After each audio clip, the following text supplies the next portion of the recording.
नमस्कार भक्तजनों। आज शनिवार और आज ही है पवित्र पौष पूर्णिमा।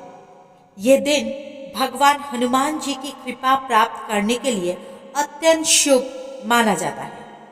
अगर आप लंबे समय से किसी मनोकामना को लेकर परेशान हैं, अगर धन की कमी, कर्ज या रुकी हुई काम आपको चिंता दे रहे हैं, तो आज के दिन सिर्फ 5 मिनट यह हनुमान मंत्र श्रद्धा से सुनिए।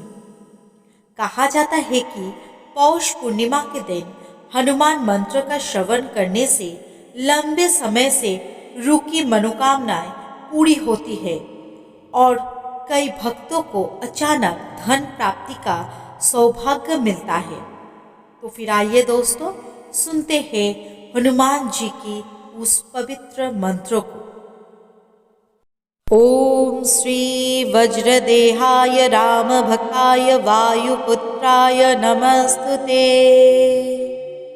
ओम श्री वज्रदेहाय राम भक्ताय वायुपुत्राय नमस्तुते। ओम श्री वज्रदेहाय राम भक्ताय वायुपुत्राय नमस्तुते। ओम श्री वज्रदेहाय राम भक्ताय वायुपुत्राय नमस्तुते। ओम श्री वज्रदेहाय राम भक्ताय वायुपुत्राय नमस्तुते। ओम श्री वज्रदेहाय राम भक्ताय वायुपुत्राय नमस्तुते। ओम श्री वज्रदेहाय राम भक्ताय वायुपुत्राय नमस्तुते। ओम श्री वज्रदेहाय राम भक्ताय वायुपुत्राय नमस्तुते। ओम श्री वज्रदेहाय राम भक्ताय वायुपुत्राय नमस्तुते।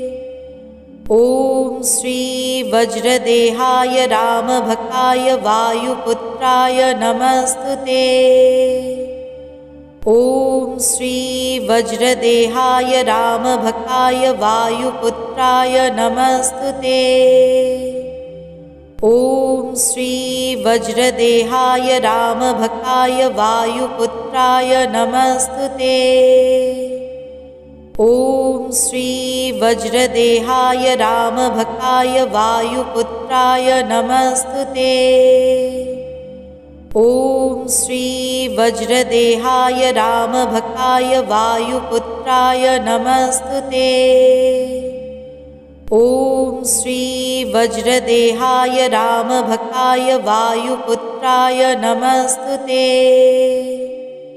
ओम श्री वज्रदेहाय राम भक्ताय वायुपुत्राय नमस्तुते।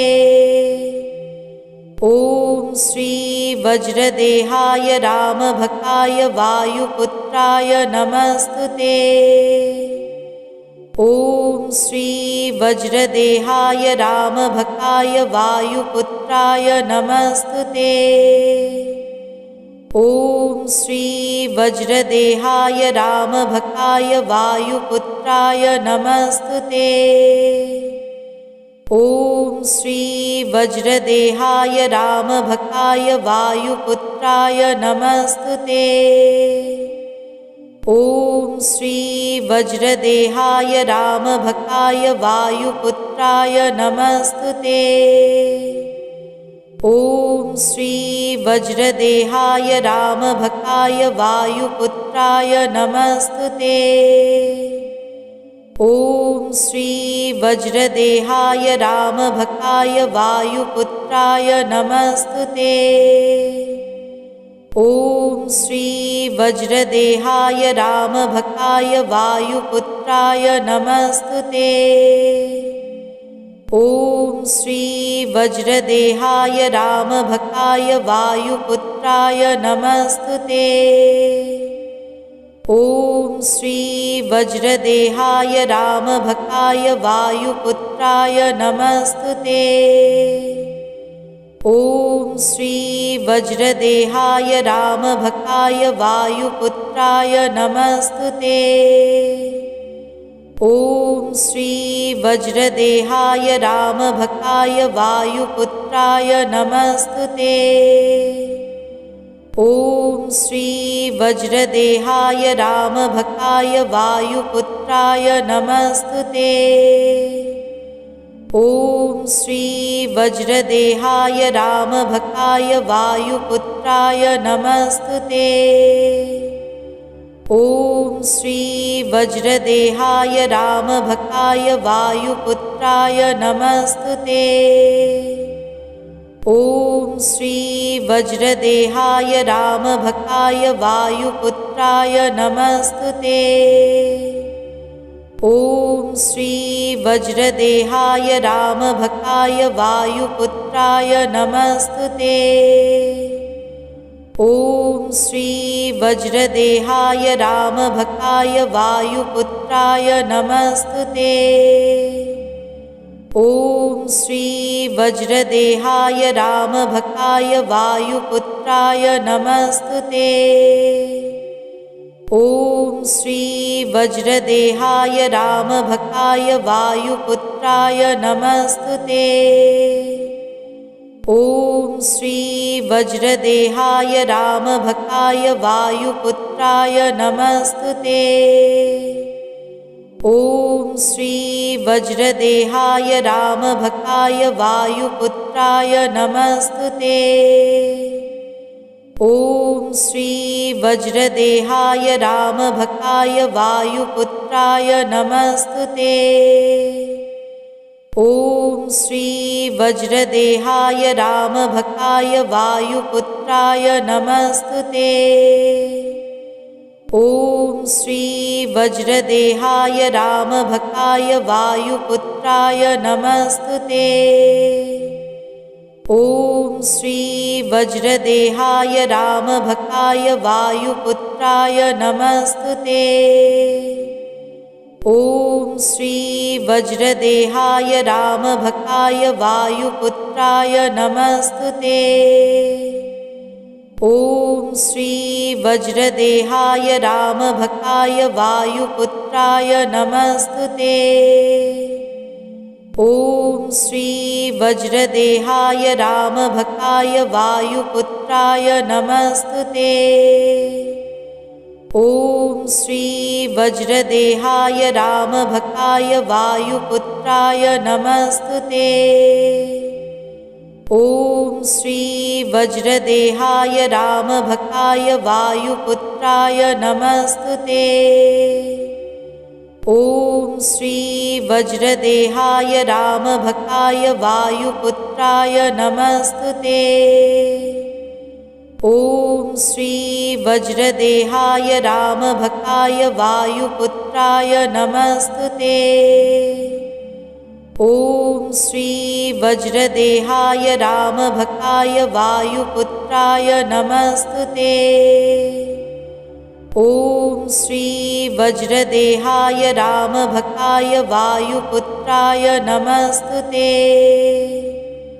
ॐ श्री वज्रदेहाय रामभक्ताय वायुपुत्राय नमस्तुते। ॐ श्री वज्रदेहाय रामभक्ताय वायुपुत्राय नमस्तुते। ॐ श्री वज्रदेहाय रामभक्ताय वायुपुत्राय नमस्तुते।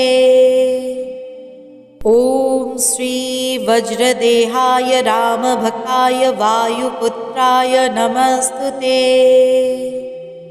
ॐ श्री वज्रदेहाय रामभक्ताय वायुपुत्राय नमस्तुते।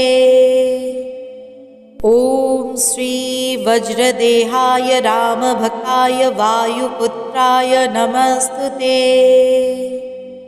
ॐ श्री वज्रदेहाय रामभक्ताय वायुपुत्राय नमस्तुते। ॐ श्री वज्रदेहाय रामभक्ताय वायुपुत्राय नमस्तुते। ॐ श्री वज्रदेहाय रामभक्ताय वायुपुत्राय नमस्तुते। ॐ श्री वज्रदेहाय रामभक्ताय वायुपुत्राय नमस्तुते। ॐ श्री वज्रदेहाय रामभक्ताय वायुपुत्राय नमस्तुते। ॐ श्री वज्रदेहाय रामभक्ताय वायुपुत्राय नमस्तुते। ॐ श्री वज्रदेहाय रामभक्ताय वायुपुत्राय नमस्तुते। ॐ श्री वज्रदेहाय रामभक्ताय वायुपुत्राय नमस्तुते। ॐ श्री वज्रदेहाय रामभक्ताय वायुपुत्राय नमस्तुते। ॐ श्री वज्रदेहाय रामभक्ताय वायुपुत्राय नमस्तुते। ॐ श्री वज्रदेहाय रामभक्ताय वायुपुत्राय नमस्तुते। ॐ श्री वज्रदेहाय रामभक्ताय वायुपुत्राय नमस्तुते। ॐ श्री वज्रदेहाय रामभक्ताय वायुपुत्राय नमस्तुते। ॐ श्री वज्रदेहाय रामभक्ताय वायुपुत्राय नमस्तुते। ॐ श्री वज्रदेहाय रामभक्ताय वायुपुत्राय नमस्तुते। ॐ श्री वज्रदेहाय रामभक्ताय वायुपुत्राय नमस्तुते। ॐ श्री वज्रदेहाय रामभक्ताय वायुपुत्राय नमस्तुते। ॐ श्री वज्रदेहाय रामभक्ताय वायुपुत्राय नमस्तुते। ॐ श्री वज्रदेहाय रामभक्ताय वायुपुत्राय नमस्तुते।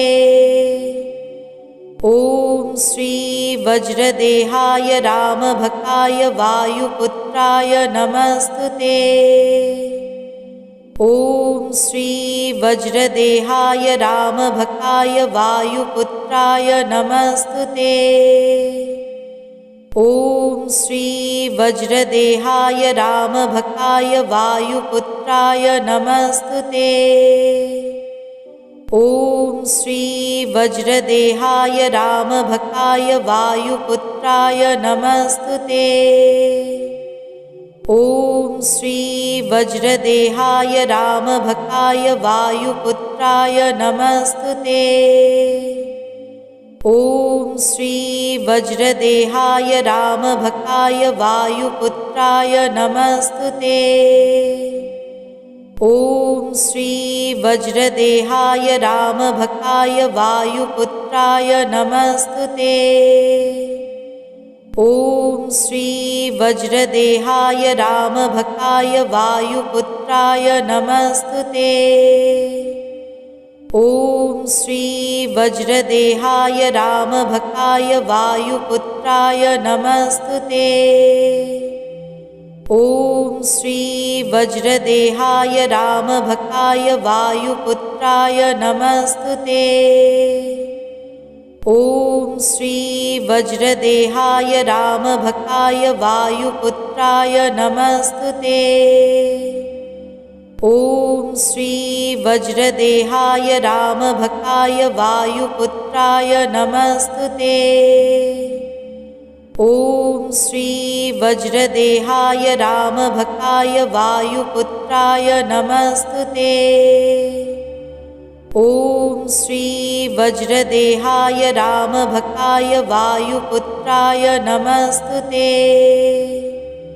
ॐ श्री वज्रदेहाय रामभक्ताय वायुपुत्राय नमस्तुते। ॐ श्री वज्रदेहाय रामभक्ताय वायुपुत्राय नमस्तुते। ॐ श्री वज्रदेहाय रामभक्ताय वायुपुत्राय नमस्तुते। ॐ श्री वज्रदेहाय रामभक्ताय वायुपुत्राय नमस्तुते। ॐ श्री वज्रदेहाय रामभक्ताय वायुपुत्राय नमस्तुते। ॐ श्री वज्रदेहाय रामभक्ताय वायुपुत्राय नमस्तुते। ॐ श्री वज्रदेहाय रामभक्ताय वायुपुत्राय नमस्तुते। ॐ श्री वज्रदेहाय रामभक्ताय वायुपुत्राय नमस्तुते। ॐ श्री वज्रदेहाय रामभक्ताय वायुपुत्राय नमस्तुते। ॐ श्री वज्रदेहाय रामभक्ताय वायुपुत्राय नमस्तुते। ॐ श्री वज्रदेहाय रामभक्ताय वायुपुत्राय नमस्तुते। ॐ श्री वज्रदेहाय रामभक्ताय वायुपुत्राय नमस्तुते। ॐ श्री वज्रदेहाय रामभक्ताय वायुपुत्राय नमस्तुते। ॐ श्री वज्रदेहाय रामभक्ताय वायुपुत्राय नमस्तुते। ॐ श्री वज्रदेहाय रामभक्ताय वायुपुत्राय नमस्तुते। ॐ श्री वज्रदेहाय रामभक्ताय वायुपुत्राय नमस्तुते। ॐ श्री वज्रदेहाय रामभक्ताय वायुपुत्राय नमस्तुते। ॐ श्री वज्रदेहाय रामभक्ताय वायुपुत्राय नमस्तुते।